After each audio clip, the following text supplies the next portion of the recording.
Pai, nós queremos agradecer pela vida do Diego, pedimos que em nome de Jesus, ó Deus, o Senhor o use como instrumento do Senhor para transmitir o Teu Evangelho, para que o Teu nome seja glorificado e os nossos corações transformados.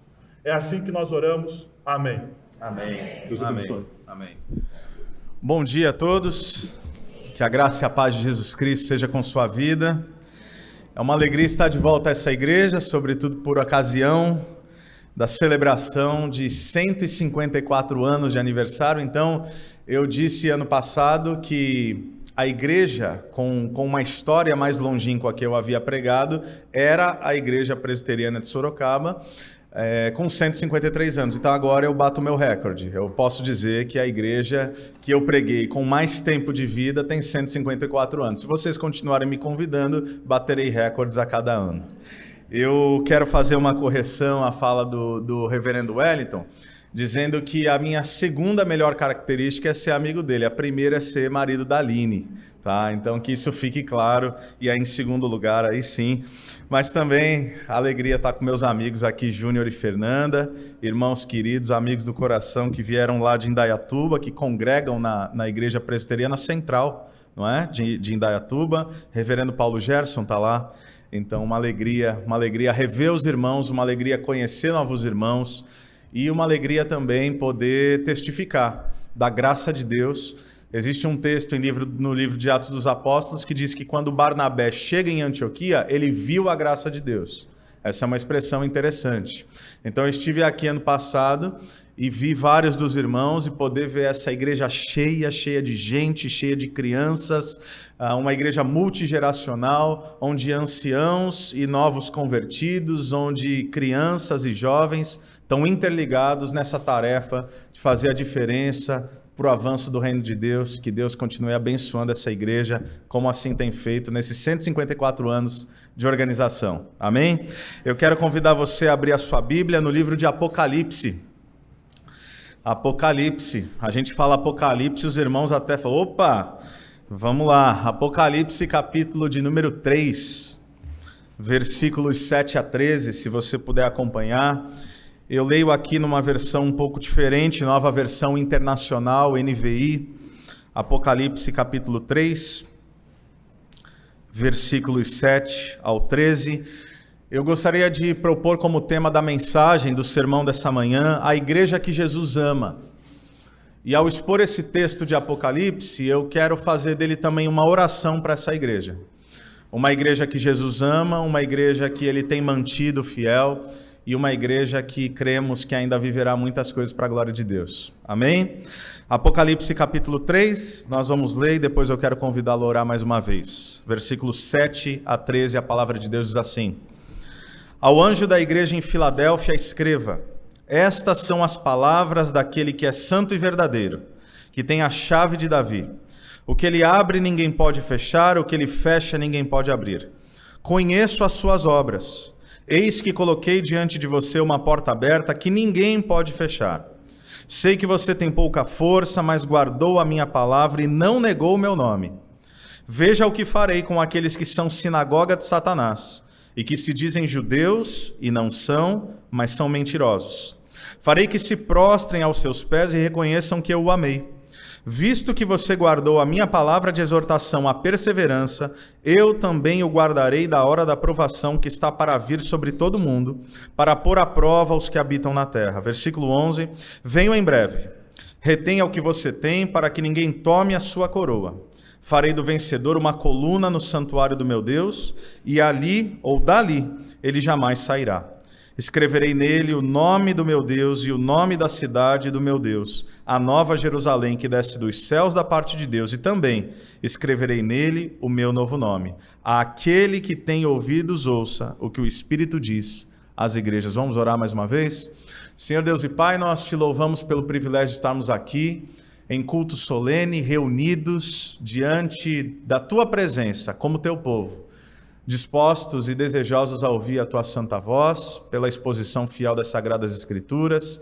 que Teu Espírito Santo possa comunicar não apenas as verdades eternas às nossas mentes, mas possa transformar nossos afetos, nossos corações, para que mente e coração, iluminação e aquecimento da alma possa fazer sentido na transformação que somente o Senhor pode gerar.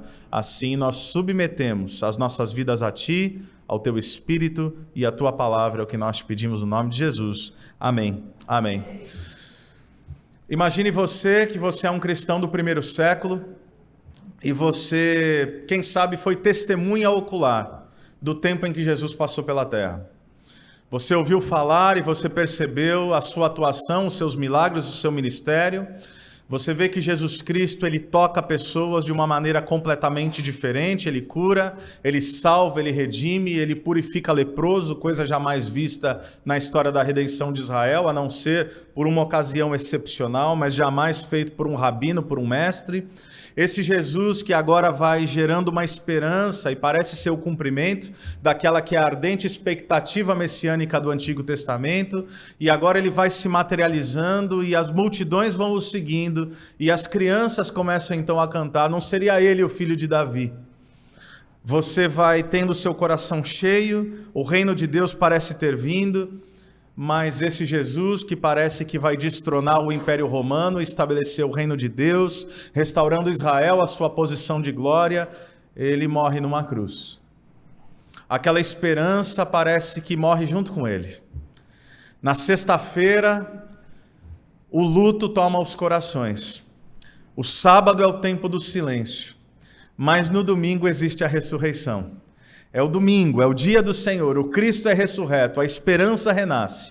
E o livro de Atos dos Apóstolos, capítulo de número 1, vai dizer que por 40 dias e 40 noites, ou 40 dias, ele vai falando coisas relacionadas ao reino de Deus aos seus discípulos. E os seus discípulos, novamente tomados por essa ardente expectativa, então perguntam: Senhor, é neste tempo que vais restaurar o reino a Israel? Jesus diz: não lhes compete saber os tempos ou as épocas apontadas pelo meu Pai, mas quando o Espírito Santo vier sobre vocês, vocês serão minhas testemunhas em Jerusalém, Judeia, Samaria, até os confins da terra. O livro de Atos dos Apóstolos vai narrar os primeiros 30 anos, mais ou menos, da história cristã e a expansão e o cumprimento dessa promessa de Atos 1:8, que era também o cumprimento de uma promessa do Antigo Testamento, do profeta Joel, que dizia que nos últimos dias o Espírito Santo seria derramado sobre toda a carne. Mas algum tempo se passa, 10 anos se passam, 20 anos se passam, 40 anos se passam, 50 anos se passam, 60 anos se passam, mais ou menos. A gente chega ao final do primeiro século. Todos os apóstolos já foram martirizados, com exceção de um, João, santo apóstolo. Há apenas um vivo. Apenas um que na sua juventude, entre os 12, caminhou com Jesus e viu tudo isso. E tem dedicado então a sua vida para a expansão do Evangelho. Só que esse apóstolo, diante da opressão do Império Romano, ainda vivo, já idoso, ele é exilado como prisioneiro político na ilha de Patmos. Agora imagine você que nasce em uma geração após a morte, a ressurreição e a ascensão de Cristo. Essas histórias que eram tão vívidas passam a ser histórias que soam muito mais como mitos. Será que de fato isso aconteceu? Será que ele realmente ressuscitou? E se ele ressuscitou, será que ele vai voltar? Porque quando nós olhamos, nós não vemos um cordeiro, nós vemos uma besta. Essa é a linguagem do Apocalipse. Quando nós olhamos, nós pensamos que o mundo está cada vez mais injusto, eles pensam ali. E talvez esse seja o sentimento também dos nossos corações. Se o sentimento era esse ao final do primeiro século, qual é o sentimento de cristãos, e talvez não necessariamente a nossa realidade, mas cristãos do Oriente Médio, em que estão sendo perseguidos e martirizados pelo simples fato de se declararem discípulos de Jesus? Afinal, quando é que a justiça vai ser feita? Quando é que o mal será dissipado? E quando é que o reino de Deus há de ser estabelecido sobre a terra? É num contexto de profunda desesperança que um homem idoso que conheceu Jesus de perto, que viu sua glória, que viu Cristo ressurreto, que reclinou sua cabeça sobre o seu peito, que ouviu do próprio Cristo anunciando da cruz, eis a sua mãe, eis o seu filho, cuidem um do outro. É a partir e diante desse homem que surge uma visão, uma janela da eternidade. E essa visão é como um homem de muitos dias, um ancião de cabelo branco e nos seus olhos há fogo, e ele tem bronze, e ele tem glória, e ele cai como um morto. E quando ele cai como um morto, esse homem diz: não fique com medo, sou eu mesmo. Eu sou o alfa e o ômega, eu sou o princípio e o fim, eu sou aquele que foi morto, mas agora vive. Meus irmãos, sabe o que nós precisamos? Tal como foi iniciado esse culto, onde oramos pela nossa pátria, onde temos o discernimento do caos em que vivemos, a justiça que impera, sabe o que nós precisamos diante de momentos de caos, de maldade, de injustiça? Nós precisamos da mesma coisa que esses irmãos precisavam no primeiro século, de uma visão fresca e renovada da glória do Cristo ressurreto. Porque se a gente olha para o mundo, a gente fica em desespero. Agora, quando eu olho por essas janelas da eternidade, pelos olhos da fé, eu tenho uma visão renovada do Cristo ressurreto, não o cordeiro que foi morto, mas o leão da tribo de Judá, aquele que há de estabelecer o seu reino sobre a terra. Então as coisas fazem sentido. O Apocalipse é isso e muito mais. E o Apocalipse, o próprio Cristo, ele vai então escrever para a sua igreja. E ele faz isso escrevendo para 7 igrejas específicas da região da Ásia Menor. E essa manhã eu quero me debruçar nesses breves minutos sobre essa igreja de Filadélfia. Porque os cenários e os contextos são diferentes, Apocalipse capítulo 2, Apocalipse capítulo 3. Algumas igrejas são ricas, outras são muito pobres. Algumas se aproveitam dos benefícios do império, portanto sendo cooptados por aquilo que eu posso dizer de uma ideologia humana. Outras sofrem por não se renderem e permanecerem fiéis.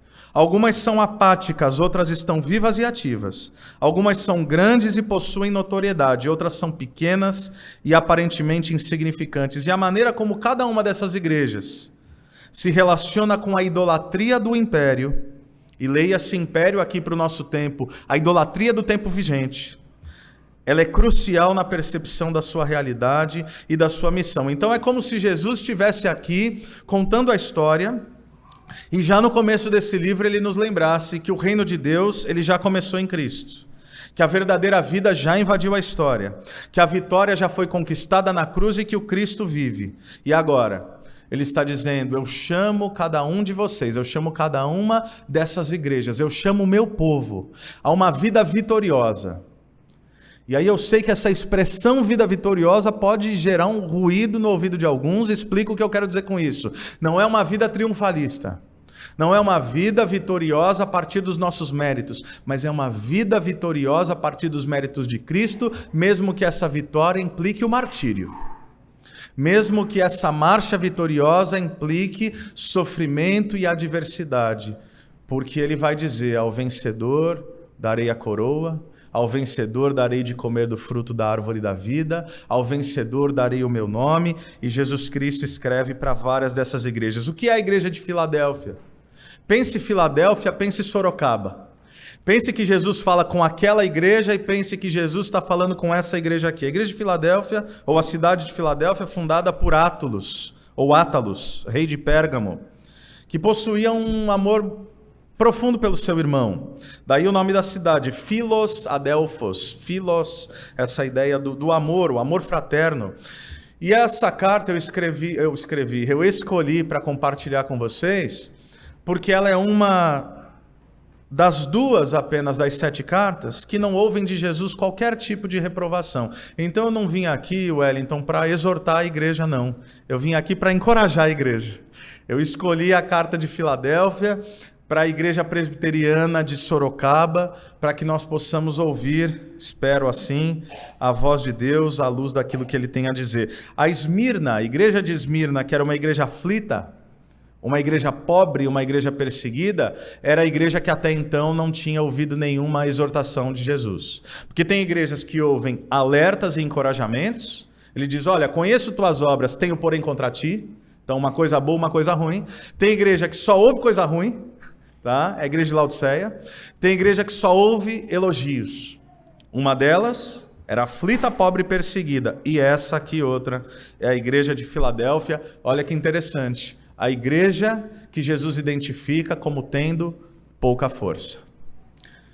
Eu espero que você consiga se identificar com essa igreja e com essa fala de Jesus.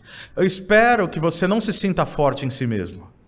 Eu espero que você olhe para algumas das realidades e que você olhe para esse mundo e que você olhe para esse país e que você observe a cidade de Sorocaba e a missão que Deus tem para nós. E eu espero sinceramente que você se sinta pequeno. Não porque você se diminui, porque nós somos pequenos diante das grandes tarefas que Deus tem para nós, mas Deus é grandioso para usar a nossa vida e a nossa pequenez para aquilo que é a sua vontade. E olha o que ele diz, versículo 7. Ao anjo da igreja em Filadélfia escreva: estas são as palavras daquele que é santo e verdadeiro, que tem a chave de Davi. O que ele abre, ninguém pode fechar, o que ele fecha, ninguém pode abrir. Primeiro, a identificação de Jesus a essa igreja. Quem eu sou? Quem Jesus quer que nós saibamos que ele é? Ele é o santo. Por ser santo, ele não tolera pecado na sua igreja.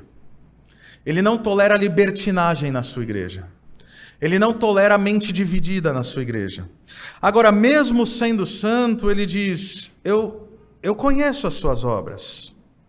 Mesmo sendo santo, ele conhece as nossas realidades, ele conhece as nossas vidas, ele conhece a história dessa igreja, ele conhece a sua história, ele conhece a história de sua família. E mesmo assim, para essa igreja, ele não tem nenhuma reprovação a fazer. Não é porque esses irmãos não tenham pecado, obviamente nós sabemos que isso é impossível.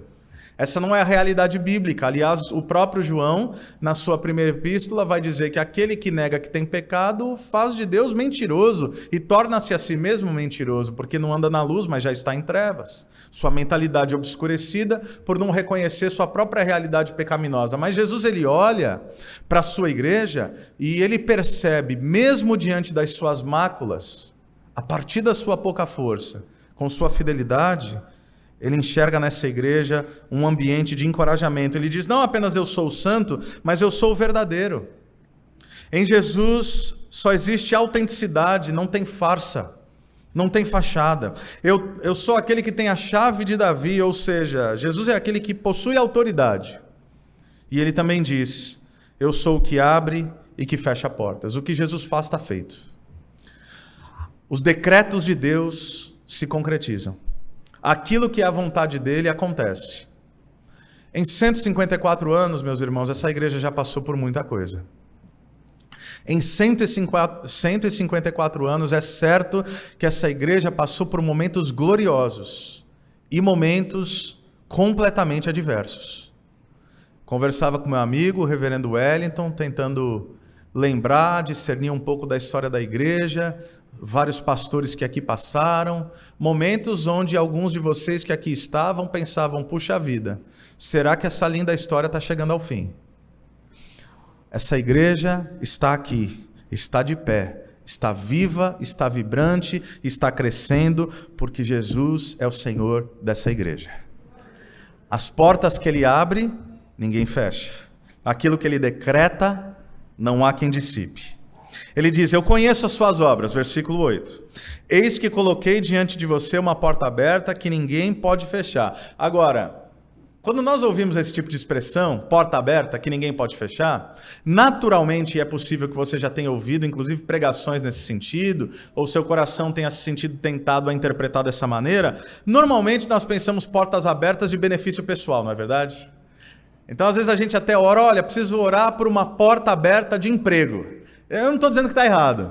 Eu não estou dizendo que você não possa orar por uma porta aberta de emprego, por uma oportunidade para a família. Essencialmente não está errado. Mas normalmente nós pensamos nessa lógica de benefício próprio, oportunidade de crescimento, de desenvolvimento pessoal. Ou seja, normalmente nós interpretamos essa expressão com algo divinamente concedido que favoreça a mim e a minha família. E às vezes Deus faz isso. Às vezes, no contraponto disso, nós focamos muito a nossa vida nas portas fechadas, nos problemas. A minha esposa às vezes acha que, embora sendo um homem de fé, eu sou um tanto pessimista em algumas realidades. Eu tenho uma tese que se tem chance de dar errado, vai dar errado. É assim que eu funciono. mas Deus ainda me tolera e me ajuda a ter um pouco de otimismo e fé e esperança, e as coisas vão caminhando. Mas às vezes nós olhamos aquilo que falta.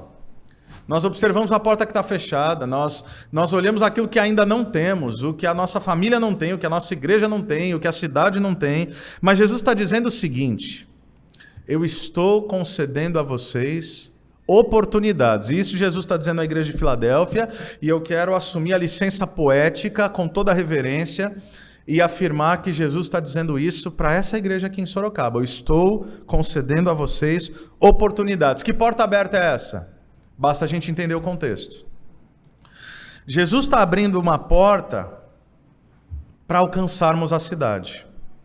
E é interessante que esse texto diz que Satanás tem uma fortaleza nessa cidade de Filadélfia. E olha que interessante. Onde existem forças do mal e da maldade, o que é que Jesus faz? Ele planta uma igreja. Onde existe opressão, ele coloca o seu povo ali. Onde existem resistências espirituais, Jesus ele fala: aí eu preciso de um povo fiel, bíblico, saudável, uma igreja que não negou e que não envergonhou o meu nome. O apóstolo Paulo, em 1 Coríntios capítulo 16, versículo 9, vocês acabaram de fazer uma série em Efésios, é isso? Ele vai dizer: mas permanecerei em Éfeso até o Pentecoste, porque se abriu para mim uma porta ampla e promissora. Olha que interessante. E há muitos adversários.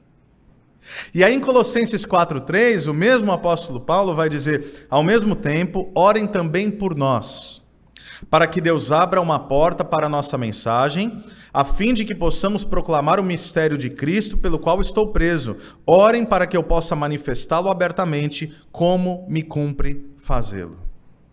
Ou seja, portas abertas no Novo Testamento é oportunidade de pregar o Evangelho, meus irmãos.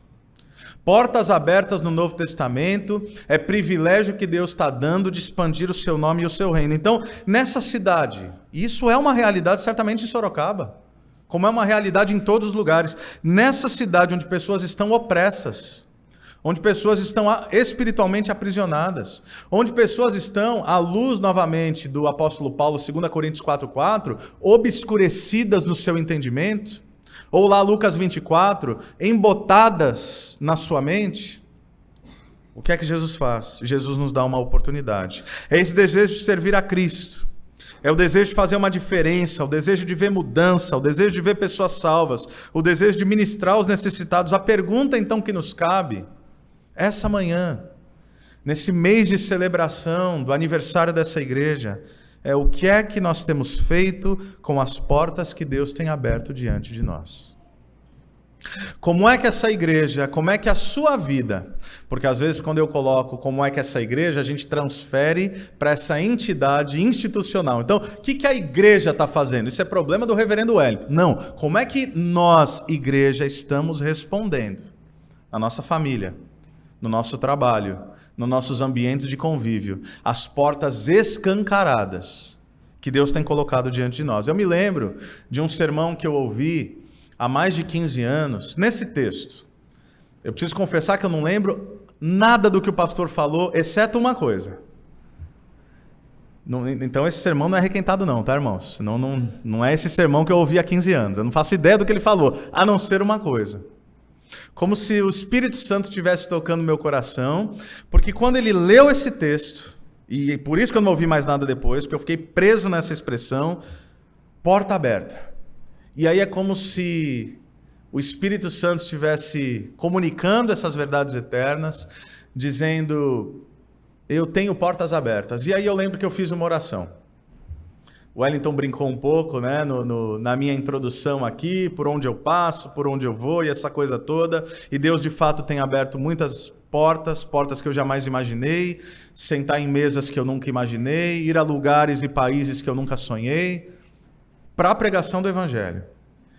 Porque há quase 15 anos atrás, ouvindo o texto sagrado, eu fiz uma oração. Falei: Deus, eu quero fazer um compromisso com o Senhor. Eu não vou forçar porta nenhuma, mas as portas que o Senhor abrir, e que eu tiver convicção que foi o Senhor que abriu, eu vou entrar por todas elas para que teu nome seja conhecido através da minha vida. Eu queria, quem sabe, te desafiar a fazer uma oração semelhante no seu coração e na sua mente. Há portas que estão fechadas para nós. Há lugares que nós não podemos transgredir. Mas há situações, ambientes e realidades em que você discerne que aquilo que Deus está fazendo tem a ver com aquilo que Ele está te chamando para fazer. Porque, como um amigo certa vez já disse, há coisas que Deus faz e você não vê. Há coisas que Deus faz, que você vê, mas que não é para você. Mas existem coisas que Deus faz, que você vê e que você tem a profunda convicção de que Deus está te chamando para se engajar naquilo que Ele está fazendo. Essas são as portas abertas do Evangelho. Essas são as oportunidades. Interessante, há uma história daquele que é chamado por muitos de o príncipe dos pregadores, Charles Spurgeon, ao menos na sua época. Um homem perguntou para ele, um maquinista: Senhor Spurgeon, como é que eu sirvo a Deus? Como é que eu posso aproveitar as oportunidades? O Spurgeon diz: o que é que o senhor faz? O homem disse: eu sou maquinista de trem. E o Spurgeon disse: o homem que coloca carvão no trem é cristão? Ele disse: eu não sei. Bom, então volte, descubra isso e comece com ele. Jesus está dizendo: eu sei que você tem pouca força. Traduzindo para os nossos dias, talvez o que Jesus está dizendo é: eu sei que às vezes você não sabe nem por onde começar. Eu sei que talvez você não tenha nem dimensão do que significa mudar o mundo. Portas abertas, aproveitar experiências de partilha do Evangelho. Eu sei que talvez isso parece gigante demais para você. Então deixa eu te dizer uma coisa: comece por onde você está. Comece com o teu amigo. Comece com o familiar. Comece com o teu patrão, o teu colaborador, quem está do seu lado. Comece pequeno. Comece onde você está. Pessoa que trabalha do seu lado, conhece o Evangelho? Bom, comece com ele. Sei que você tem pouca força, versículo 9, mas guardou a minha palavra e não negou o meu nome. 2 Coríntios 12, versículo 9 diz o seguinte: mas ele me disse, de novo o apóstolo Paulo, minha graça é suficiente para você, pois o meu poder se aperfeiçoa na fraqueza. Portanto, eu me gloriarei ainda mais alegremente em minhas fraquezas. Isso é Paulo dizendo, para que o poder de Cristo repouse em mim. Você tem pouca força, Jesus está dizendo, mas você manteve minha palavra, você foi obediente. Você não negou o meu nome. Nome, no Novo Testamento, traz a ideia de identidade. O que Jesus está dizendo para nós é o seguinte: a sua fala, ela tem que ser condizente com sua prática. A sua retórica tem que ser condizente com a sua vivência. E essa igreja de Filadélfia estava vivendo assim. E aí parece que Jesus, ele vai nos vingar. Olha o versículo 9. Veja o que farei com aqueles que são sinagoga de Satanás e que se dizem judeus e não são, que se dizem povo meu e não são. Essa é a ideia. Mas são mentirosos. Farei que se prostrem aos seus pés e reconheçam que eu os amei. Essas expressões, sinagoga de Satanás, trono de Satanás, onde Satanás vive, ou seja, essa ideia de fortalezas, de ambientes de resistência espiritual antagônicas à vontade de Deus. Nós devemos nos perguntar quais são os falsos deuses da nossa cultura ainda hoje. Devemos nos perguntar o que mais impede as pessoas de se aproximarem de Jesus aqui, nessa cidade, ou quais são as coisas que possuem a capacidade de, mesmo enquanto povo de Deus, nos amoldar como cristãos, seja a religiosidade, seja o conforto das riquezas, seja a imoralidade, seja a libertinagem. O que significa sermos fiéis na nossa cultura? Mas onde quer que Satanás possa agir, Jesus possui ali uma solução, e a solução de Jesus é a igreja local. E aí você pensa, agora Jesus vai vingar, veja o que farei com eles. E sabe o que Jesus faz com aqueles que rivalizam ao Evangelho? Sim, muitos deles serão julgados em definitivo, mas aqui nesse texto veja o que farei com eles. Eles se prostrarão diante de vocês e reconheçam que eu os amei. O que Jesus faz se vocês viverem de modo fiel, até mesmo aqueles que rivalizam a lógica do Evangelho, sabe o que vai acontecer em última instância? Eles me verão em vocês, e eles saberão que eu os amo. Continue assim. Nós não precisamos defender Deus, não. Deus não está em crise. Deus não precisa de advogado. Ele é o justo juiz. Deus não tem um ego ferido. Nós não precisamos necessariamente entrar em embates com pessoas que talvez não creem exatamente da maneira como cremos, mas nós precisamos viver um testemunho fiel na nossa cultura e na nossa cidade, na nossa vida, para que ao observarem a conduta reta dos filhos e filhas de Deus, as pessoas possam perceber que esse Deus que eles não conhecem também pode amá-los através da sua igreja. O que ele diz é, continue assim, versículos 10 e 11, e seguindo no 12, farei do vencedor uma coluna no santuário do meu Deus, e dali ele jamais sairá. Escreverei nele o nome do meu Deus e o nome da cidade do meu Deus, a Nova Jerusalém, que desce dos céus da parte de Deus, e também escreverei nele o meu novo nome. Interessante que historicamente essa cidade havia sofrido um grande terremoto no passado. E para essa cidade completamente abalada, sabe o que Jesus diz para essa igreja? Farei de vocês uma coluna. Um ponto de referência, um ponto de centralidade, um ponto de sustentação em uma cidade completamente mexida, em uma cidade completamente abalada nas suas estruturas. A igreja de Jesus deve ser esse marco referencial. Foi citado aqui pela manhã, agora há pouco, no início do culto, que nós somos o sal da terra e nós somos a luz do mundo. Nós somos sim exilados, peregrinos, estrangeiros, mas nós somos aqueles que geram uma influência significativa no lugar onde nós estamos. Ou seja, aqueles que haviam sido excluídos da espiritualidade daquele lugar por causa dos judaizantes, Jesus diz, eu escreverei, eu darei o meu nome, identificação, posse. Em resumo, o que Jesus está nos dizendo essa noite, já caminhando para o final, ou nessa manhã, já caminhando para o final? Você está vendo as coisas como são em Sorocaba? Você está vendo as coisas como são na cidade? Você está vendo como as famílias estão sem referencial? Você está vendo como os casamentos às vezes estão abalados? Você está vendo como os pais não dão conta de criar os seus filhos? Você está vendo como o mundo é injusto? Você está vendo como as relações são desonestas e desequilibradas? Está caótico, está complicado? Jesus diz, eu estou vindo em breve. Eu venho. Eu agirei. Então junte os improváveis. Junte os que não têm muita força.